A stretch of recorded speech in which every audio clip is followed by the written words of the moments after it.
Good morning, children. Myself, J.K. Khare, PGT History from Kendriya Vidyalaya, Babina, Kent. Today, we will discuss the 4 part of the chapter Colonial Cities. In this part, we will learn about segregation, town planning and architecture of 3 cities, Madras, Calcutta and Bombay.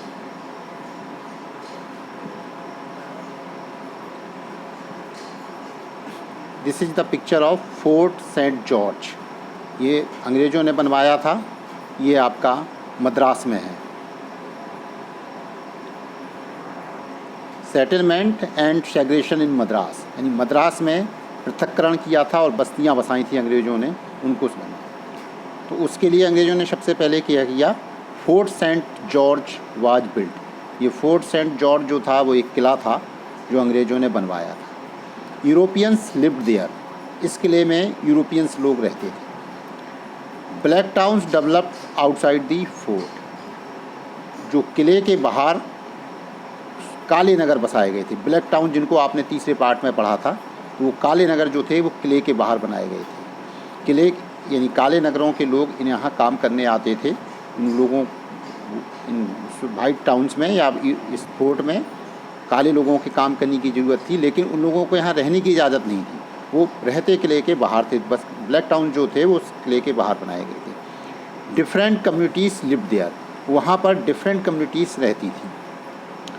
Jobs with the company were monopolised by the Vellalar, जो company east India company थी उसके साथ जो रोजगार के थे वो बेल्लालारों का उन पर एकाधिकार था। यानी बेल्लालार जो बड़े किसान होते थे, बड़े जमींदार होते थे, कंपनी के साथ रोजगार पर उनका एकाधिकार था। इनकॉर्पोरेशन ऑफ मैनी विलेज, यानी बहुत से गाँवों को मिला दिया गया। Wealthy Indians started to live like the English people, बहुत से भारतीयों ने जो धनी थे उन्होंने भी अंग्रेज़ों की तरह रहना शुरू कर दिया जब मद्रास बसा नया तरीके से। The dubashes worked as agents as they knew the local language and English, कुछ लोग दोभाषियों के रूप में काम करते थे, यानी जो 2 भाषाएं जानते हैं वो यानी वहाँ की स्थानीय भाषा जानते थे और अंग्रेजी भाषा जानते थे, ताकि वहाँ के लोगों को अंग्रेज़ों की बात समझाई जा सके और अंग्रेज़ों की बात उन लोगों को समझाई जा सके। Brahmins competed with the Vellalars for similar position in the administration. Vellalar लोगों का प्रशासन में कुछ रुतबा आ गया था, तो ब्राह्मणों ने बड़े किसानों के साथ, इन बेल्लालार लोगों के साथ कंपटीशन किया, प्रतिस्पर्धा की, ताकि उनको भी प्रशासन में कुछ जगह मिल सके। Vanniyars and Paraiyars form the labouring group, ये जो मजदूरी करने वाला वर्ग था, जो श्रम करने वाला वर्ग था, उसमें बनैयार्स और पेरियार्स लोग शामिल थे। ये लोग श्रम करने का काम करते थे। अब ये मद्रास का देखा। अब आप देखिए टाउन प्लानिंग इन कलकत्ता। तो कलकत्ता में टाउन प्लानिंग क्यों की गई? What were the reasons for planning in Calcutta? तो first of the reason is defence. अंग्रेज अपने आप को सुरक्षित करना चाहते थे, तो इस डिफेंस यानी जो सुरक्षा है उसके कारण उन्होंने कलकत्ता में प्लानिंग की। In 1756 Sirajuddaulah attack Calcutta and sack the small fort of British traders. अंग्रेज व्यापारियों ने कलकत्ता में छोटा सा किला बनवा दिया था। सिराजुद्दौला जो उस समय बंगाल का नवाब था, उससे अंग्रेज़ों का झगड़ा हुआ, तो सिराजुद्दौला ने कलकत्ता पर आक्रमण किया और अंग्रेज़ों के उस छोटे से किले पर कब्जा कर लिया।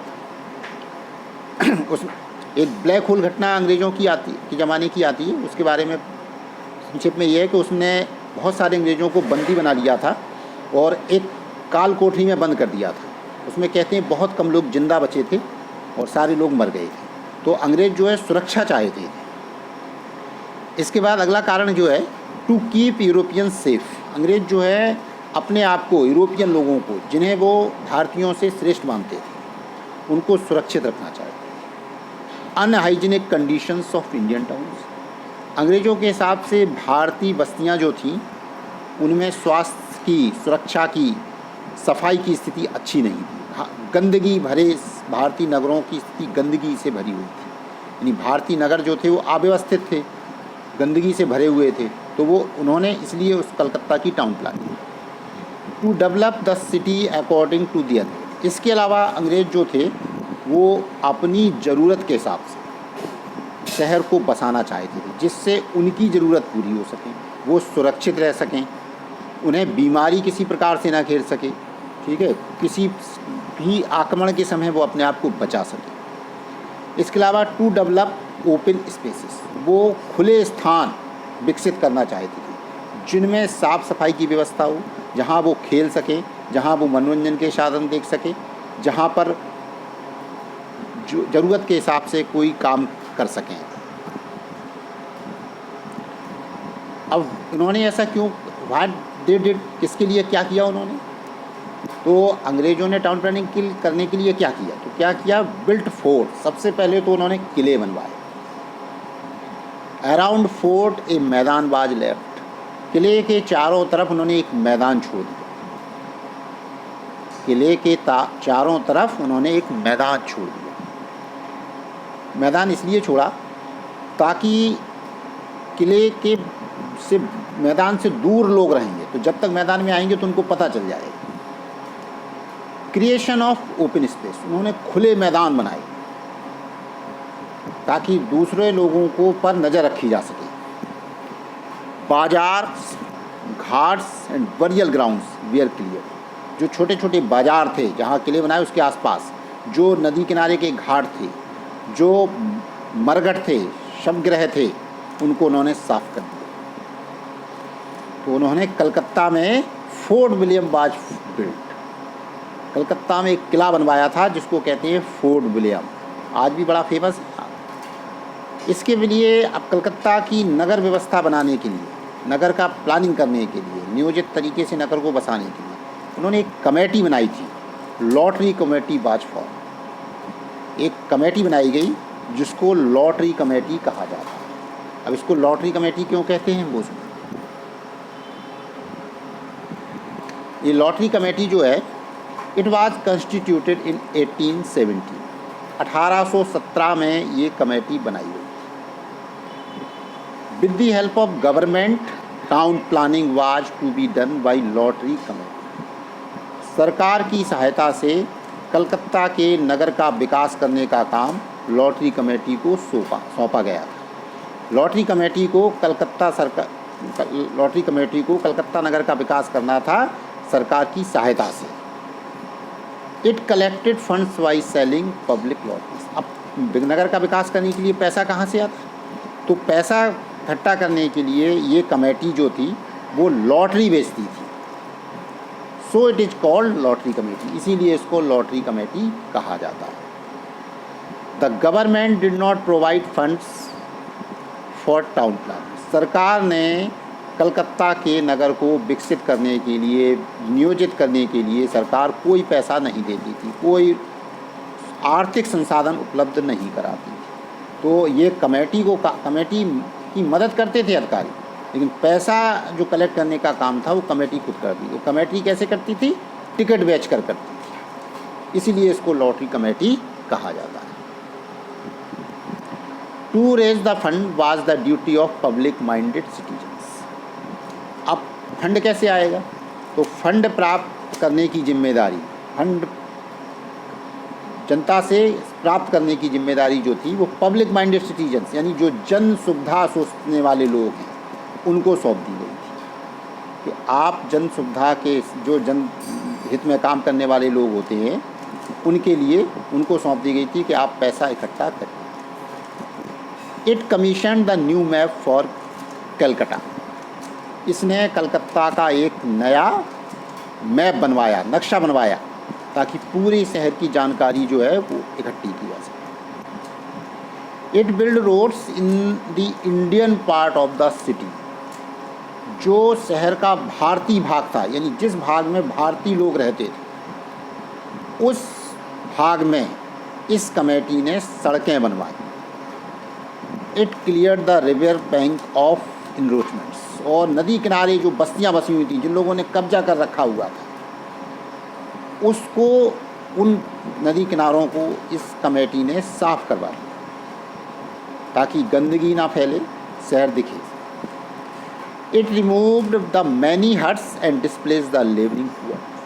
इस कमेटी ने शहर का विकास करने के लिए बहुत सारी झोपड़पट्टियाँ जो थीं, जो झोपड़ियाँ थीं जिनमें गरीब लोग रहते थे, जिसमें श्रम करने वाले मजदूर रहते थे, उनको वहाँ से हटा दिया, भगा दिया, शहर के बाहर बसा दिया। It force the poor to live to the outskirts of Calcutta. इस कमेटी ने कलकत्ता के लोगों को मजबूर किया, उस गरीब वर्ग को, उस मजदूर वर्ग को, झोपड़ियों में रहने वाले वर्ग को, कि वो कलकत्ता के बाहर जाकर बसे वहाँ रहे। अब तीसरा शहर था बॉम्बे। तो बॉम्बे का आर्किटेक्चर आप देखिए, स्थापत्य कला, the architecture style was European. Bombay में जो स्थापत्य कला का विकास हुआ, उसमें जिस शैली को अपनाया गया वो शैलियाँ यूरोपियन थी, वो शैली थी European. This style reflected the imperial vision in several ways. इस शैली को इसलिए अपनाया गया था ताकि इसमें साम्राज्य का दृष्टिकोण प्रदर्शित हो सके। अंग्रेज़ जो है वो अपना दृष्टिकोण, अपना नज़रिया दिखाना चाहते थे कि ये शहर हमारे हिसाब से बसाया गया है। The British wanted A familiar landscape in an alien country. दूसरे देश में एक अपने जैसी देश की भूमि अंग्रेज़ प्राप्त करना चाहते थे। यानी जैसा अंग्रेज़ों ने ब्रिटिश में देखा, यूरोपियन देशों में देखा, वैसी इमारतों को बनाकर वो भारत उनके लिए विदेश था, तो यहाँ वो ऐसी इमारतें इसलिए बनवाना चाहते थे ताकि उनको भी यहाँ अपने देश जैसा महसूस हो, अनुभव। The British felt that European style would best symbolize their superiority, authority and power. अंग्रेज ये सोचते थे कि अगर इमारतें यूरोपियन शैली में बनेंगी तो उनकी सर्वोच्चता का, उनकी सर्वश्रेष्ठता का प्रतीक होंगी, उनके अधिकार का प्रतीक होंगी, उनकी शक्ति का प्रतीक होंगी। यानी यूरोपियन शैली में बनाई गई इमारतें जो है उनकी श्रेष्ठता को, उनके अधिकार को और उनकी शक्ति को प्रदर्शित करेंगे। They wanted to make clear difference between the English and the Indians. इसके अलावा the major thing was that they wanted clear difference between English and Indians. यानी वे अपने आप को भारतीयों से बिल्कुल अलग दिखाना चाहते थे, भारतीयों से बिल्कुल अलग दिखाना चाहते थे अपने आप को। यानी अपने आप को दिखाना चाहते थे कि हम भारतीयों से बिल्कुल श्रेष्ठ हैं, अलग हैं, अलग तरीके से विकास कर सकते हैं। The British adapted some Indian styles to suit their needs, example bungalow. लेकिन अपनी ज़रूरतों को पूरा करने के लिए, अपनी आवश्यकताओं के अनुरूप अंग्रेज़ों ने कुछ भारतीय शैलियों को भी अपनाया। जैसे बंगला, बंगला जो है बंगाली शब्द है, तो ये बंगला जो है उन्होंने भारतीय शैली से अपनाया है। For public buildings they adopted 3 architecture style. यानी सार्वजनिक इमारतों को बनवाने के लिए अंग्रेज़ों ने 3 प्रकार की शैलियों का प्रयोग किया है। स्थापत्य कला की 3 शैलियाँ अपनाई हैं। और the constructions of public building, the English people adopted 3 broad architecture style. यानी जो सार्वजनिक इमारतें हैं बम्बई के आस, उनमें उनको बनवाने के लिए अंग्रेज़ों ने 3 प्रकार की शैलियों का उपयोग किया है, जिसमें सबसे पहली शैली थी न्यू क्लासिकल और न्यू क्लासिकल स्टाइल। यानी नव शास्त्रीय शैली, इसको नव शास्त्रीय शैली कहते हैं। ये न्यू क्लासिकल स्टाइल उन्होंने अपनाई। तो इसमें क्या चीज़ शामिल थी? It included construction of geometrical structures fronted with Lofty pillars. इस शैली में ज्यामितीय रचनाएं बनाई जाती थी और लंबे लंबे स्तंभ बनाए जाते थे। और ये शैली उन्होंने कहाँ से ली थी? It was an old Roman style. ये शैली पहले रोम में इस्तेमाल की जाती थी। रोम जो आपने पिछले साल 11वीं में पढ़ा था, तो ये शैली रोम में इस्तेमाल होती थी। और न्यू क्लासिकल जो नव शास्त्रीय जो शैली है, इसमें ज्यामिति रचनाएँ बनती हैं, स्तंभ बनाए जाते हैं, और ये रोम में होता था, रोम में इसका प्रयोग होता था। तो अंग्रेज़ों ने भारत में इसका प्रयोग किया। ये टाउन हॉल आप देख रहे हैं, ये इसी शैली में बना हुआ है। इस टाउन हॉल को देखिएगा, ये आप बम्बई कभी जाएंगे तो आपको देखने को मिलेगा। ये एल्फिंस्टन सर्किल है, इसका बाद में नाम हार्निमान सर्किल भी रख दिया गया था। ये इसी शैली में बनाया गया। बिल्डिंग्स इन दिस स्टाइल में है टाउन हॉल। ये टाउन हॉल जो है 1833 में बना था, और उसके बाद एल्फिंस्टन सर्किल 1860 के दशक में बना। Later named Horniman circle. बाद में इस एल्फिंस्टन सर्किल का नाम हॉर्निमान सर्किल रख दिया।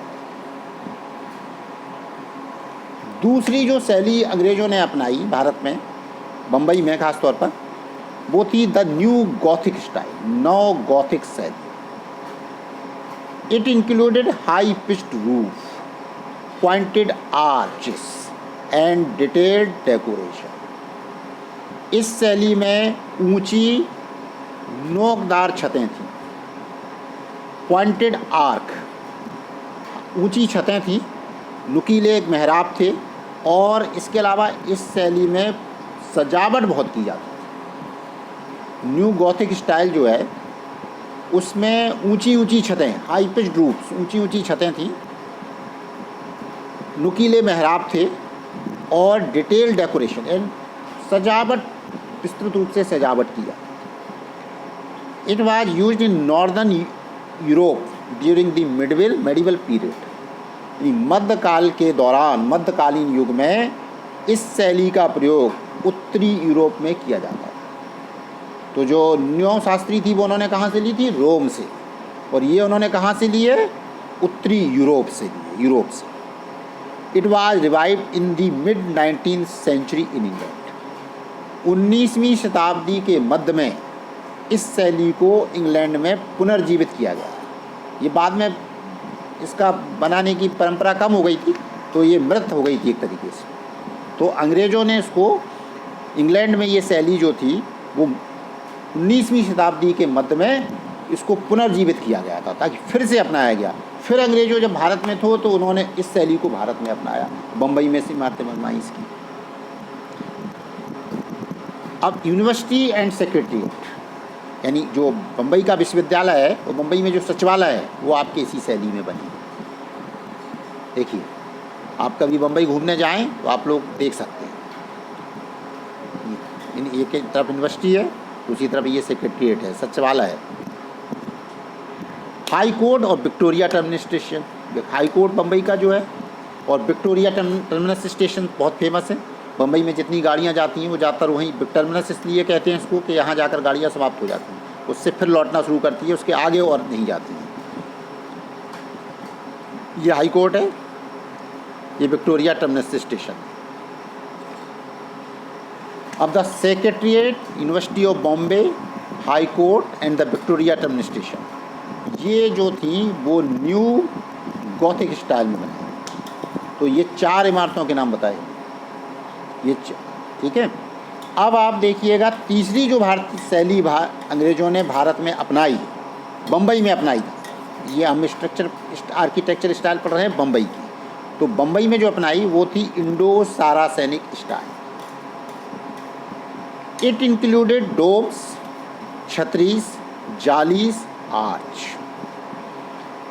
इंडो सारासेनिक जो स्टाइल थी, इसमें गुंबद थे, छतरियाँ थीं, जालियाँ लगाई गई थी और मेहराब बनाए गए थे। The Gateway of India in 1911, the Taj Mahal hotel were built in this style. इसमें मेन 2 इमारतें इस शैली में बनवाई गई थी। 1911 में गेटवे ऑफ इंडिया जो इंग्लैंड के राजकुमार के स्वागत के लिए बनवाया गया था। इसके बाद ताजमहल होटल, ये इस शैली में बनवाए गए। This hotel was a challenge to the racially exclusive clubs and hotels maintained by the British. ये होटल उन लोगों को चुनौती देता था जो प्रजाति के आधार पर भारत में क्लब और होटल चलाते थे। यानी अंग्रेज, भारत में कुछ अंग्रेज ऐसे थे जो प्रजाति के आधार पर, मतलब कि अंग्रेज श्रेष्ठ है वहाँ भारतीय नहीं जा सकते, और अपने होटलों को श्रेष्ठ मानते थे, तो वो होटल और क्लब चलाते थे। तो ये ताजमहल जो होटल था वो उनको चुनौती देता था, इसलिए बिल्कुल इसमें कोई भी जा सकता था। ताज होटल और गेटवे ऑफ इंडिया, ये आप पिक्चर देख लीजिए, ये ताज होटल है, ये गेटवे ऑफ इंडिया है। ये अब आती है चौल। ये एक चौल है, आपने पिक्चरों में भी देखा होगा, फिल्मों में आप देखते हैं पहले जो पिक्चरें बनती थी उनमें चौल काफ़ी दिखाए जाते थे। इसको देखिए, ये chawl, it was a multi storeyed single room apartment. Chawl जो है वो एक बहुमंजिला इमारत होती थी जिसमें एक कमरे वाला घर होता था। It had long open corridors built around a courtyard. इसमें चारों तरफ आंगन, बीच में आंगन होता था, आंगन के चारों तरफ एक खुला बरामदा होता था। Many families lived in this type of building. तो ये बहुमंजिला होती थी तो बहुत सारे कमरे होते थे, तो बहुत से परिवार एक एक कमरे में निवास करते थे वहाँ पर। दे शेयर्ड कॉमन स्पेसिस, और जो सबको इस्तेमाल करने वाला जगह थी, जैसे नहाने का स्थान है, शौचालय है, कपड़े धोने का स्थान है, पानी भरने का स्थान है, इन चीज़ों को सभी परिवारों को शेयर करना पड़ता था, मिलजुल कर उनका इस्तेमाल करना पड़ता था। This type of building developed due to the lack of space in the city. शहरों में इस तरह की इमारतें क्यों बनी? क्योंकि शहर में जगह की कमी थी। बहुत सारे जो मजदूर वर्ग था, जो गरीब वर्ग था, वो एक जगह रह सके, शहरों में निवास कर सके, अपनी कमाई के हिसाब से उसको जगह मिल सके रहने के लिए। इस प्रकार उनको बसाने के लिए शहरों में इस प्रकार की इमारतें बसी। अब what buildings and architectural style tell us. तो इमारतें और जो स्थापत्य कला है, स्थापत्य कला की शैलियाँ, उससे हमें क्या क्या पता चलता है? तो सबसे पहले हम देखते हैं एस्थेटिक आइडियल्स, यानी सौंदर्यात्मक आदर्श। यानी बिल्डिंग की जो सुंदरता है, इमारत की जो सुंदरता है, सुंदरता के जो आदर्श हैं वो पता चलते हैं। Vision of those who build them, उन लोगों का नज़रिया पता चलता है जिन लोगों ने वो इमारतें बनवाई हैं। पावर्स ऑफ रूलर्स, उस समय जो शासक थे वो कितने शक्तिशाली थे, वो हम बिल्डिंगों से पता लगा सकते हैं, उनकी शैलियों से पता लगा सकते हैं। डेवलपमेंट, क्या विकास किया उन्होंने, कितना विकास किया, इसका पता इमारतों से, स्थापत्य कला के विकास से चलता है। एंड नीड ऑफ टाइम, उस समय की क्या ज़रूरत थी, ये इमारतें और स्थापत्य कला की शैलियाँ हमको बताती हैं। थैंक यू बच्चों, ये चैप्टर आपका पूरा हुआ। कहीं कोई कन्फ्यूजन हो तो आप पूछ सकते हैं। Thank you.